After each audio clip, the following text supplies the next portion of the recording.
A lot has been happening in the run-up to Prime Minister Narendra Modi's visit here in Washington, D.C. The Prime Minister has arrived. He's staying at the Blair House. He's not staying at the Willard. I'm standing outside the Willard, which is perhaps the most iconic, one of the most oldest hotels in Washington, D.C. It's known for lobbying. It used to be called the heart of lobbying in Washington, D.C. Now, Washington, D.C., as you know, is the heart of the U.S. government, the seat of the U.S. Capitol, the White House, just a few kilometers away from where I'm standing right now. One of the most powerful locations in the world. So, the Prime Minister arrived a short while back.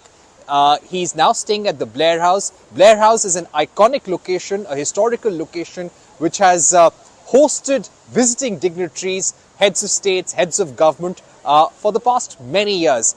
In fact, over the last 2 to 3 weeks, 3 foreign leaders have arrived here in Washington, D.C. to meet Trump. All of them have stayed at the Blair House. So what's happened since the time the Prime Minister arrived? He was welcomed by the Indian diaspora. He thanked them for coming out and greeting him in this very chilly winter here in Washington. I must tell you, I arrived at around 6:50 a.m. yesterday morning. It's been snowing since then, and very, very heavy snow. In fact, there was a storm warning.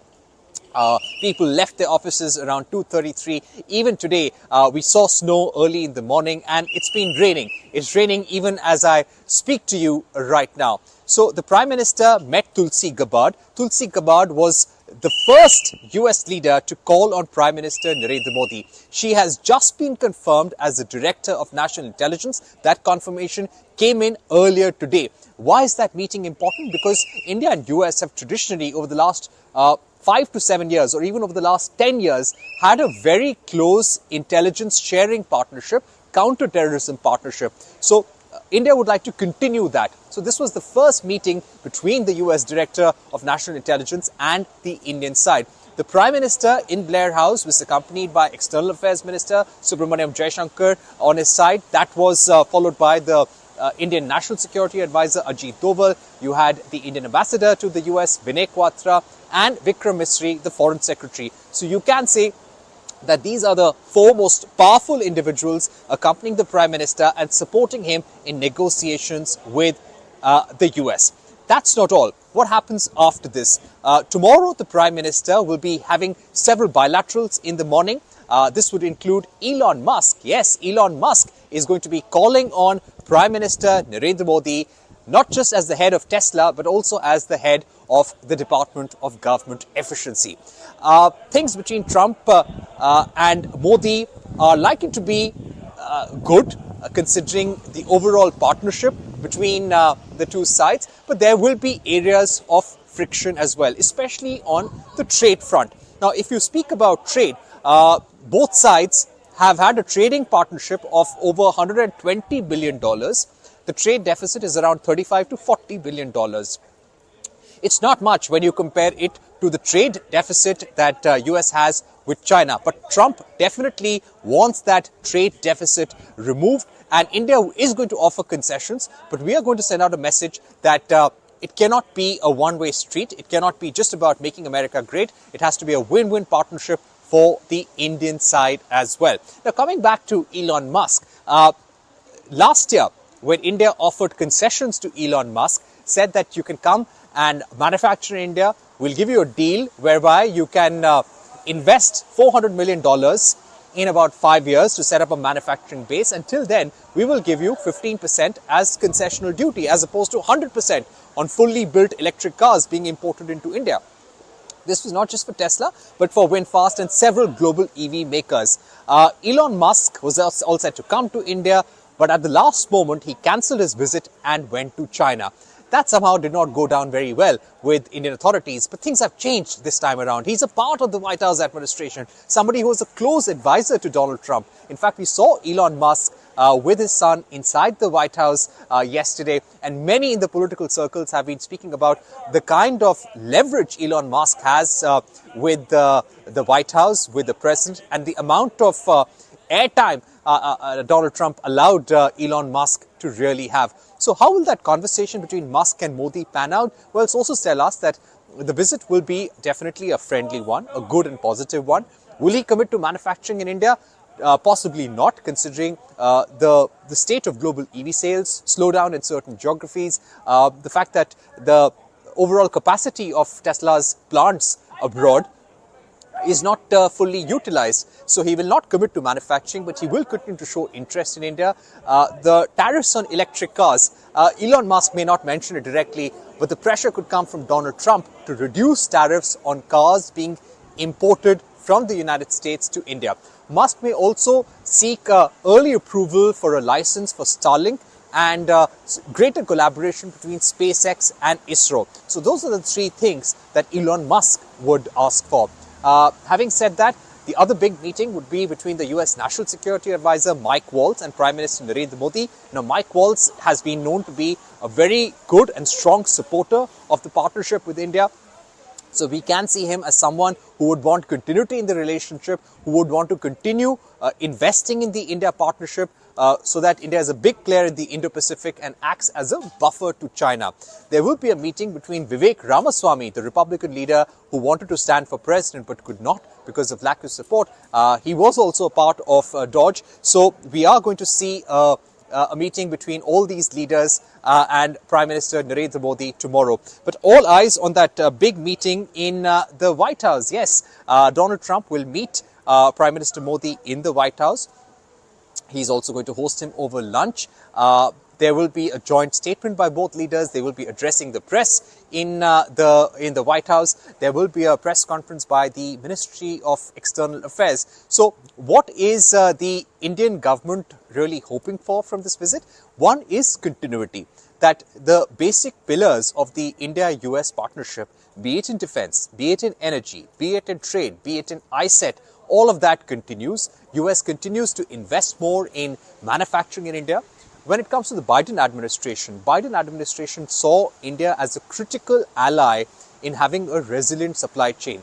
They did not want to be over-dependent on China. In fact, several US leaders visiting India, including John Podesta, the climate envoy, Biden's climate envoy, had said both US and India are over-dependent on Chinese supply chains, and that's not good. Trump also had shared that vision, but Trump was more transactional. Even now, India would hope that vision to have a strong supply chain linkage between US and India continues. As we spoke about trade, the conversation is going to be a difficult one. Trump definitely wants India to purchase more defense equipment from the US. This could include a wish list which has fighter jets. It could have transport aircraft, more ammunition, more land warfare systems. Joint manufacturing, technology transfer may not be immediately on his mind. He's an impatient man in his second term, and he wants things quickly. He would want India to overnight reduce trade deficit, something that India can't do. But there are things that India is going to offer Donald Trump. One is buying more energy from the US. India could offer more long-term energy contracts, long-term LNG contracts with the US companies, and that could significantly bring down the trade deficit. We could also see India buying more defense equipment, and India has been toying with the idea of buying more Hercules transport aircraft for the Indian Armed Forces, also seeing if India can buy more P-8I maritime patrol aircraft for the Indian Navy. So these could be the possible low-hanging fruit. We would also want the collaboration on nuclear energy to go forward. It's been more than almost close to 20 years since we signed the Indo-US Civil Nuclear Agreement in 2005. But the commercial contracts have not really taken off. One, because US had put a sanction on several Indian companies after the nuclear tests were carried out. There were also US laws which prohibited or barred the tech transfer in the nuclear energy sector or manufacturing of nuclear energy components outside of the US, as they were considered critical technology. But all of that is changing. Biden administration had lifted sanctions on Indian entities, and India is now seeking exceptions. In fact, the Prime Minister in those meetings with Donald Trump may seek an exception to US laws and may want US companies to manufacture collaborate with Indian companies on small modular nuclear reactors. In fact, the Indian government may emphasize that the union budget lay out a roadmap for a 20,000 crore nuclear energy mission. We want 100 gigawatts of nuclear energy by 2047, and India is also ready to make changes to the Civil Liability for Nuclear Damage Act 2010 and reduce liability for American companies so that we can attract more companies to invest and manufacture in India. Now, coming to the joint statement, we hear that it will be a significant one. It will have a lot of outcomes. The wording on trade will be watched out very closely, and we're told that it will definitely set out a roadmap for some sort of trade partnership, whether it is a full FTA or a limited trade deal, that remains to be seen. But yes, it will lay out the vision of the two leaders. There will be significant words on artificial intelligence, innovation, civil nuclear energy. So all in all, both sides expecting outcomes from this visit. Yes, it's been a dampener that the White House has said that they will impose reciprocal tariffs, and those tariffs could come just ahead of the Modi-Trump meeting as well.